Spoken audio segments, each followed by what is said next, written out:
Halfway through, but a long way to go. Thanks for joining us. I'm Jonathan Sten, and this is ENN Now. We are at a midpoint of the legislative session. ENN's Alyssa Carter has details on some of the big pieces of legislation that are still alive. Thanks, Shaylee. The Oklahoma's legislature has reached their midpoint of its 2023 season. According to the Oklahoman, many of Republican priorities are still alive as the House and Senate reach this major deadline. In a news conference on Friday, the governor told reporters that some of his top issues, including cuts to grocery taxes and income taxes, are still alive. Education funding and bills that would allow for tax credits to families using private schools are still alive as well. Nearly 200 bills are now dormant after failing to win the approval of the House and Senate. The Oklahoma Supreme Court has decided a woman can have an abortion to save her life. Journey Isaac in our Tulsa office has details on the ruling this week. On Tuesday, the divided Supreme Court decided 5-4 that a woman can have an abortion to preserve or save her life. Previously, the right to an abortion could only take place in case of a medical emergency. Now the court overturned part of the state's near total ban of abortion, ruling a woman can have an abortion if her doctor says that the pregnancy could endanger her life. The court did not rule on whether the state constitution grants the right to an abortion for other reasons. In Tulsa, I'm Journey Isaac with the Epic News. It's banned on Oklahoma government devices but still widely popular across the world. But could the government do more to ban TikTok? For details on the app's growing controversy, here's ENN's Banning Letzenberger. More than 150 million people use TikTok in the United States.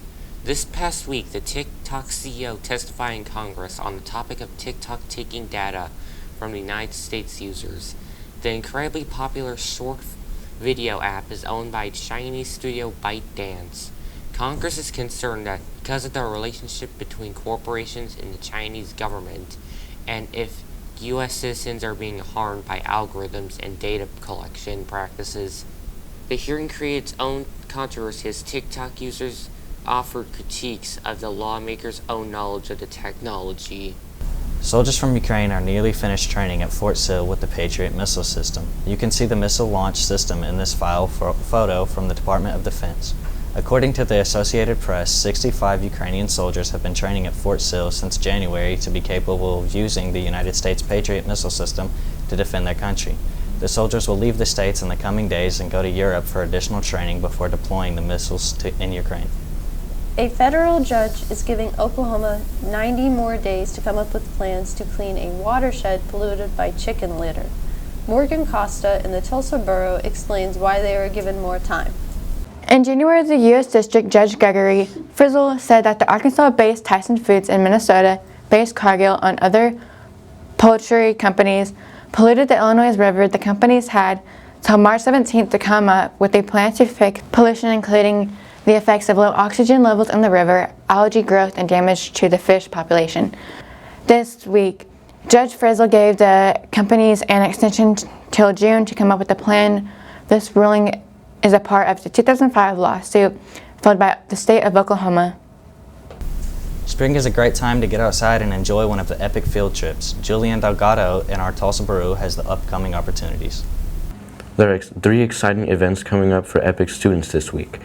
The Living Wax Museum is in Oklahoma City and Glenpool. Epic students dress up as their favorite book character and present about their book. On Friday, students can visit the Tiger Safari Zoological Park in Tuttle. Students will learn about respect and care for animals. All the Epic field trip information can be found on epiccharterschools.org. Besides epic field trips, there are a lot of events you can find across the state this week. Here's ENN's Corbin Carpenter in our Tulsa office with this week's community calendar. Good morning, Tulsa. It's time to mark your calendars for some exciting events happening this week at the BOK Center. On Thursday, the Turnpike Troubadours will take the stage for a night of country music hits. Sing along to your favorite tunes and enjoy the energy of this Oklahoman-based band. The concert starts at 8 p.m. And on Friday, get ready to rock out with Journey. This iconic band will be performing all their greatest hits. So grab your friends and join us for an unforgettable night of music. The concert starts at 7:30 p.m. In Oklahoma City area this week, the Medieval Fair in Norman is this weekend. Held annually since 1977, this living history fair features educational exhibits, arts, crafts, foods, and games, demonstrations, and ongoing events and entertainment at 7 stages. It's also free to attend. At the Paycom Center, the Thunder play at home against the Charlotte Hornets and the Detroit Pistons. Thanks for tuning in, and we'll see you next week. Thanks, Corbin, and thank you for joining us. That's all the time we have today. Be sure to keep checking out our website and social media pages for more news from our team of student journalists.